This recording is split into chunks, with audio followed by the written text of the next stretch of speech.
यायले का बरोबर बॉक्स.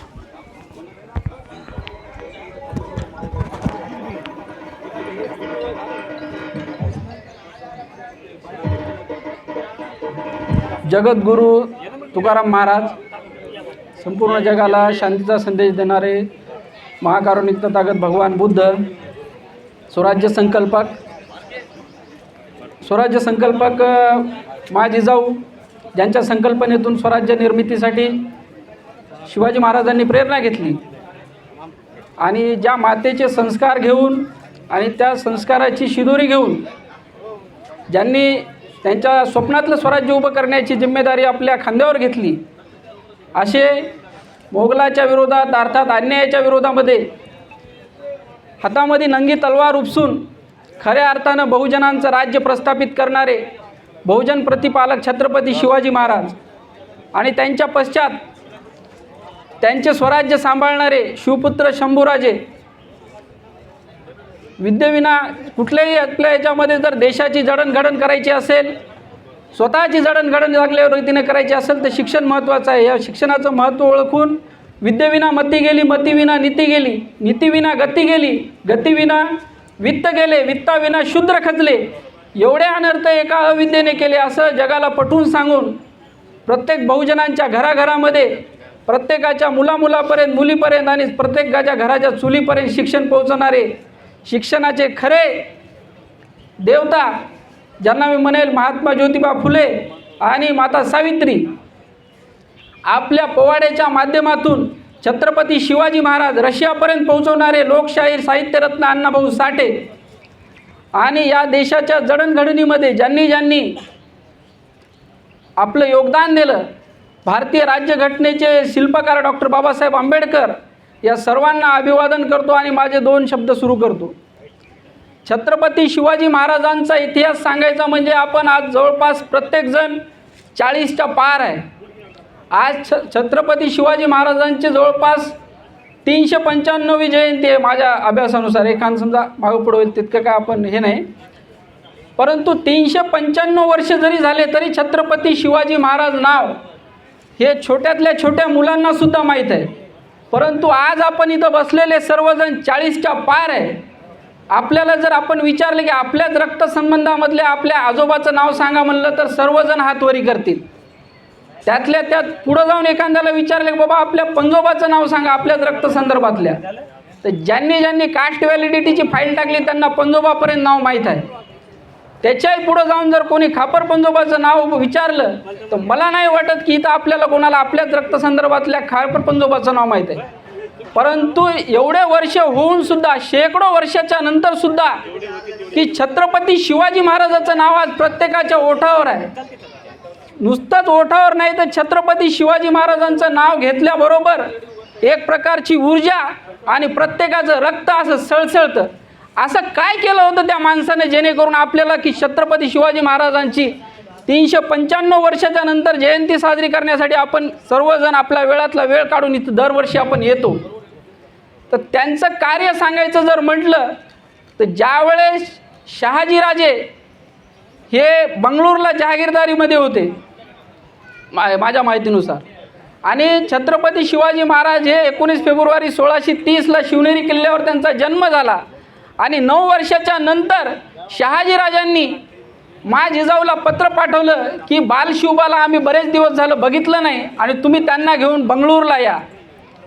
तर मा जिजाऊ आपला बालशिवबा घेऊन बंगळूरला पोहोचल्याच्या नंतर तिथं त्यांचं आदरातिथ्य स्वागत वगैरे झालं. त्यानंतर संध्याकाळी मा जिजाऊच्या असं लक्षात आलं की बालशिवबा कुठं दिसत नाही. सगळीकडे शोधाशोध झाली, शिपायाला सांगितलं, सगळेजण असे शोधण्यासाठी सैरावैरा पळायला लागले की बाबा महाराज कुठे गेले, बालशिवबा कुठे गेला. तर एका शिपायाने येऊन सांगितलं की महासाहेब बालशिवबा सापडलेले आहेत, काळजी करण्याचं काही कारण नाही. तर मग महासाहेब म्हणतात कुठे आहेत, त्यांना आणा माझ्यासमोर. तर तोच सैनिक सांगतो की बाबा बालशिवबा आपल्या महालाच्या समोर एक नाच महाल आहे, त्या महालामध्ये नाच गाण्याचा कार्यक्रम चालू आहे, तिथं ते थांबलेले आहेत. मा जिजाऊ कशाची पर्वा न करता त्या 9 वर्षाच्या शिवबाला कानाला धरून फरफडत घेऊन येतात दरबारामध्ये भरल्या. तर तिथं असलेले सर्व मंत्रीगण हे मनातल्या मनात कुजबुजायला लागले की अरे बाबा एवढ्या मोठ्या जहागीरदाराचा पोरगा एवढ्या मोठ्या शहाजीराजाचा पोरगा यांनी जर नाच गाणे नाही बघायचे तर मग कोणी बघायचं? हा प्रोग्राम असतोच त्यांच्यासाठी. त्यावेळेस तेवढ्या दरबारामध्ये मा जिजाऊंनी शिवबाला सांगितलं की शिवाजीराजे आम्हाला असा राजा घडवायचा आहे की जो स्त्रीला नाचवणारा नाही तर आम्हाला स्त्रीला वाचवणारा राजा बनवायचा आहे. हे त्यावेळेस 9व्या वर्षामध्ये छत्रपती शिवाजी महाराजावर ते संस्कार मा जिजाऊंनी केले 9व्या वर्षात. आणि ते संस्कार 9व्या वर्षामध्ये जे त्यांनी आत्मसात केले, छत्रपती शिवाजी महाराजांनी उभ्या आयुष्यामध्ये कुठल्याही स्त्रीला वाईट नजरेने बघितलं नाही किंवा कुठल्याही स्त्रीचा नाच गाण्याचा प्रोग्राम त्यांनी आपल्या आपल्या गडकिल्ल्यावर केला नाही. 15 वर्षाचं वय असेल, 15 वर्षाच्या वयाच्या वेळेस ज्यावेळेस त्यांनी तोरणा किल्ला घेतला स्वराज्याचं तोरण बांधून रायरेश्वराच्या मंदिरात शपथ घेतल्याच्यानंतर आपल्या सवंगड्याशी घेऊन, तर त्यावेळेस एक शेतकरी त्यांच्याकडे आपल्या मुलीचा मृतदेह घेऊन आला की म्हणला, राजे की राजाच्या पाटलानं गुजर नावाचा तो पाटील होता, त्या पाटलानं माझ्या मुलीवर अत्याचार केला आणि तिचा खून केलेला आहे, मला न्याय द्या. त्यावेळेस 15 वर्षाचे शुभा हे आपल्या येसाजी कंकला सांगतात की येसाजी चल जा आणि त्या पाटलाला घेऊन ये इथं. येसाजी कंक घोड्यावर टाप मारून जातो, त्या पाटलाला सांगतो की भाई तुला शिवाजी महाराजांनी बोलवलंय. पाटील मोठा गुरमीत होता त्यावेळेसचे पाटील म्हणजे आजचे आमदार खासदार वतनदार असल्यासारखे. ते म्हणला कोण शिवाजीराजे? ते कधी झाला? मी मानत नाही कोणता शिवाजीराजा बीजा. येसाजी कंक तसंच वापस येतात आणि घडलेली हकीकत शिवाजी महाराजाला सांगतात की राजे मी गेलो त्याच्याकडे, त्याने मला सांगितलं की कोण शिवाजीराजा, मी त्याला मानत नाही, ओळखत नाही. त्यावेळेस छत्रपती शिवाजी महाराज 15 वर्षाचे असताना त्याला सांगतात की येसाजी तुझ्या कमरेला जी तलवार मी दिलेली आहे ती काय शोभेची वस्तू म्हणून दिली का? जा आणि त्याचे हातपाय बांधून घेऊन माझ्यासमोर घेऊन ये. त्याला घेऊन येतात पाटलाला, त्याला शिवाजी महाराजांसमोर उभं करतात. शिवाजी महाराज त्याला प्रश्न करतात की तू या मुलीवर अत्याचार केलेला आहे का? तो म्हणतो हो मी केला आहे, काय करायचं करा. त्या क्षणाला कुठल्याही गोष्टीचा विचार न करता छत्रपती 15 वर्षाचे छत्रपती शिवाजी महाराज हे त्याचा हात पाय आणि तोडून चौरंग करण्याची शिक्षा देतात. शिक्षेची लगेच अंमलबजावणी होती. हा सगळा प्रकार पाठीमागून मासाहेब बघत असतात आणि नंतर येऊन शिवबाला विचारतात की बाल शिवबानं असं का केलं, त्याचे हात आणि पायच का तोडले? त्यांनी मनात आणलं असतं तर त्याची गर्दनसुद्धा उडवली असती, त्याला पिसाळलेल्या हत्तीच्या पायाखाली सुद्धा दिलं असतं. म्हणजे त्याला मृत्यूदंडाची शिक्षा न देता त्याचे हात पायच का कलम केले? हा प्रश्न मासाहेबांनी जेव्हा शिवबाला केला त्यावेळेस त्यांनी सांगितलं की मासाहेब ज्या वेळेस कोणी माझ्या स्वराज्यातील माय बहिणीकडे वाकड्या नजरेने बघण्याचा विचार करेल त्यावेळेस त्यांना हा राजाचा पाटील दिसला पाहिजे की इथला राजा आता बदलला आहे आणि ह्या राजाच्या राज्यावटीमध्ये जर आपण असं काही केलं तर आपला चौरंग झाल्याशिवाय राहणार नाही. हा त्यांनी न्याय ठेवला. आणि इथून पुढं जाऊन ज्यावेळेस कर्नाटक बेळगाव दक्षिण विजयाची मोहीम हातात घेतली, तिथून पुढून गेल्याच्या नंतर बेलवाडी नावाची एक गडी आहे, त्या गडीचा जो राजा होता त्या राजाला छत्रपती शिवरायाच्या जो काय तो सखूजी गायकवाड होता दक्षिण दिग्विजयाच्या मोहिमेमधला, त्यांनी पत्र पाठवलं की म्हणे तुम्ही आम्हाला शरण या आणि स्वराज्यामध्ये सामील व्हा. त्यावेळेस त्या राजाने नकार दिला आणि त्या युद्धामध्ये तो राजा मारला गेला. त्यानंतर त्याची राणी मलम्मा हिने 3000 स्त्रिया घेऊन जवळपास 27 दिवस सखोजी गायकवाडाला झुलवत ठेवलं. आणि एखादी स्त्री माझ्यासारख्या शूरवीराला 27 दिवस झुलवत ठेवते, ह्या गोष्टीचा मनामध्ये राग धरून सखोजी गायकवाडांनी तो बेलवाडीचा परिसर काबीज केला 27 दिवसाच्या नंतर. आणि त्या मलम्मावर जो अत्याचार केला आणि त्यांचे हातपाय बांधून छत्रपती शिवरायांच्या समोर हजर केलं, त्यावेळेस छत्रपती म्हणतात की सखोजी हे काय केलं? माझं स्वराज्यामध्ये स्त्रीला साखळदंडानं बांधून आणि तिला बंदी बनवून का आणलं? माझं स्वराज्य हे स्त्रियांसाठी स्वतंत्र स्वराज्य आहे.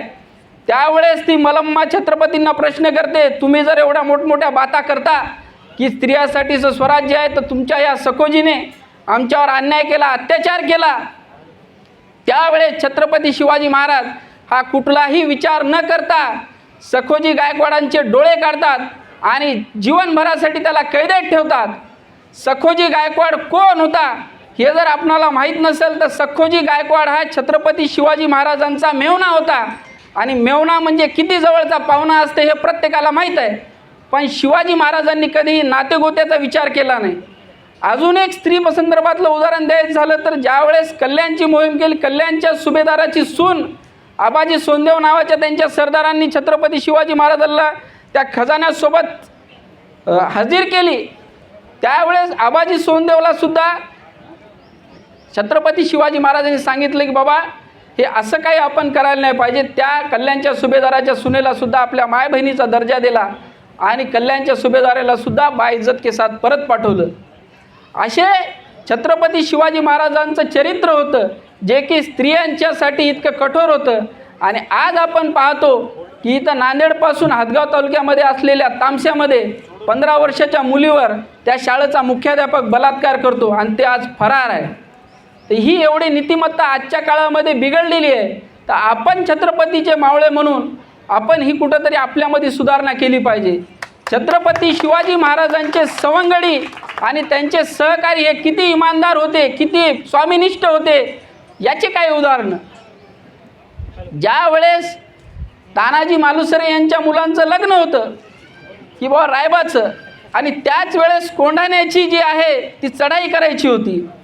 तानाजी मालुसरेंना हे माहीत नव्हतं. तो आपला रायबाच्या लग्नाचं आमंत्रण घेऊन छत्रपती शिवाजी महाराज यांच्याकडे गेला होता. त्यावेळेस छत्रपती शिवाजी महाराज म्हणतात आपल्याला कोंढाण्याची चढाई करायची आहे तानाजी. त्यावेळेस तानाजी मालुसरे हे आपले समोर नेलेले हात पाठीमागे नेतात आणि छत्रपतीला म्हणतात ठीक आहे महाराज मी तयार आहे. त्यावेळेस छत्रपती तानाजीला म्हणतात तुझ्या हातामध्ये पाठीमागं काय आहे. त्यावेळेस तानाजी मालुसरे म्हणतात की माझ्या हातामध्ये रायबाच्या लग्नाचं आमंत्रण आहे, पण काही हरकत नाही राजे, माझ्या मुलाचं लग्न मी नंतर करतो, आधी कोंढाण्याचं लग्न लावतो. असे स्वामिनिष्ठ तानाजी मालुसरे आजच्या काळामध्ये आपल्याला बघायला कुठल्याच राजकीय नेता असेल किंवा कुठला एखादे असेल सहकारी त्याच्यामध्ये आपल्याला बघायला भेटत नाही. ज्यावेळेस तानाजी मालुसरे यांनी कोंढाण्याची मोहीम घेतली त्यावेळेस त्यांच्यासोबत त्यांचा भाऊ सूर्याजी मालुसरे होता आणि शेलार मामा होते. परंतु कोंढाणा किल्ला हा खूप असा उंच होता, त्याच्या बॅक साईडनं चढाई करायची होती. सोबत मावळे फक्त 500 होते. त्यांनी प्लॅन ठरवला की भाऊ 250 समोरून जाणार, 250 पाठीमागून जाणार. परंतु पाठीमागून चढणार कसे, तर त्यावेळेस यशवंत घोरपडे नावाचे एक व्यक्ती अतिशय चपळ होते जे की कुठेही किल्ले चढाईसाठी त्यांचा वापर केला जायचा.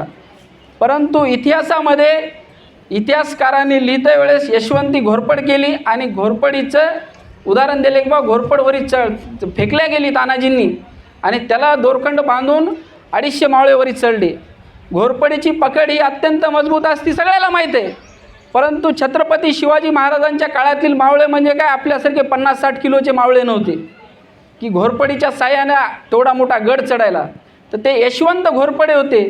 त्यांनी वरी चढून दोरखंड बांधला आणि सर्वजण वरी चढले आणि डायरेक्ट उदयभान राजपूत याला लक्षात आलं की बुवा तानाजी हा सुभेदार जो आहे तो अत्यंत शूर आहे, पराक्रमी आहे. जर याचं सैन्य आपल्याला हरवायचं असेल तर सर्वात पहिलं तानाजीचा पराभव करावा लागेल. उदयभान राठोड आणि तानाजी मालुसरे यांची लढाई चालू झाली. त्या लढाईच्या दरम्यानमध्ये तानाजी मालुसरे यांचा हात तुटला, परंतु त्यांनी हाताला शेला बांधून ते युद्ध जारी ठेवलं आणि एका प्रसंगामध्ये तानाजी मालुसरे खाली पडले. खाली पडल्याच्या नंतर सर्व सैनिक जे मावळे जिकडे तिकडे पळायला लागले. त्यावेळेस सूर्याजी याने जो दोरखंड होता तो दोरखंड तोडला आणि सांगितलं एक तर लढून मरा आणि तुम्हाला पळून जायचं असेल तर कड्यावरून उड्या मारा आणि पळून जा. त्यावेळेस त्या मावळ्याने विचार केला की भाऊ याचा सक्का भाऊ इथं मरणाच्या दारात पडलाय आणि हा पळून जायचं सोडून हा म्हणतो की एक तर लढून मरा नाही तर उड्या मारून मरा. त्या क्षणाला सर्व मावळे फिरले, कल्याण दरवाजा उघडला गेला आणि तिचे लढाई लढून उदयभान राठोडचे तिथं मृत्यू झाला. तानाजी मालुसरे यांचा पण मृत्यू झाला आणि कोंढाणा किल्ला आपल्या ताब्यामध्ये घेतला. तिथून पुढे जाऊन बरेचशे जणाला असं वाटेल की बाबा ज्या वेळेस स्वराज्यावर खूप काही असं ज्यावेळेस मोठं संकट येतं त्या संकटामध्ये छत्रपती शिवाजी महाराज फक्त आपल्या सहकार्यालाच पुढं पाठवत होते का, तर तसं नाही मित्रांनो. ज्यावेळेस पुण्याच्या लाल महालामध्ये शाहिस्तेखान आला होता, शाहिस्तेखान कोण होता, शाहिस्तेखान हा औरंगजेबाचा मामा होता. परंतु त्यावेळेस छत्रपती शिवाजी महाराजांनी कोणालाही पुढे न पाठवता स्वतः शिवाजी महाराजांनी 100 जणांची टीम केली. एक लग्नाच्या वरात टाईप अशा टाईपची त्यांनी एक वरात काढली आणि त्या महालामध्ये घुसले आणि यांच्यासोबतच्याच सवंगड्यांनी चालू केले की शिवाजी आया, शिवाजी आया. त्यावेळेस शिवाजी महाराजांची अशी दहशत होती. शिवाजी महाराजांना त्यावेळेस काय असं फारसं कोण बघितलेलं नव्हतं. शिवाजी महाराज म्हणजे फक्त दाढी आहे, जिरे टोप आहे, अशी व्यक्तिरेखा सर्वांच्या परिचयाची होती. शिवाजी आला म्हणलं जिकडं तिकडं पळायला लागले आणि त्याच्या धामधुमीमध्ये छत्रपती शिवाजी महाराजांनी शाहिस्तेखानाची बोटे कापली. शाहिस्तेखान जो परत गेला तो परत कधी इकडे वापस आला नाही. त्यानं मरेपर्यंत ज्या वेळेस पाणी पिण्यासाठी गिलास हातात धरला त्यावेळेस त्याला शिवाजी आठवत होता. अशी शिवाजी महाराजांनी स्वतःसुद्धा प्रत्येक लढाईमध्ये भाग घेतला की असं नव्हतं की बाबा तानाजी मालुसरेला पाठवलं. ज्या वेळेस पन्हाळगडाला सिद्दी जोहरने वेढा घातला होता तो वेढा बिलकुल असा मागं घेत नव्हता. अफजल खानाच्या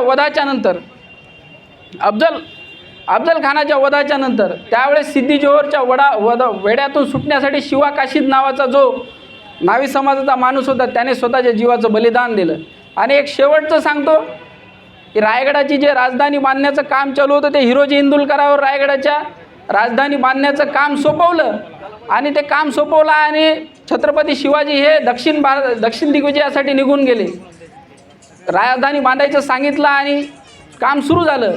छत्रपती शिवाजी महाराज त्यावेळेस दिलेला जो काय पैसा अडका होता तो संपला.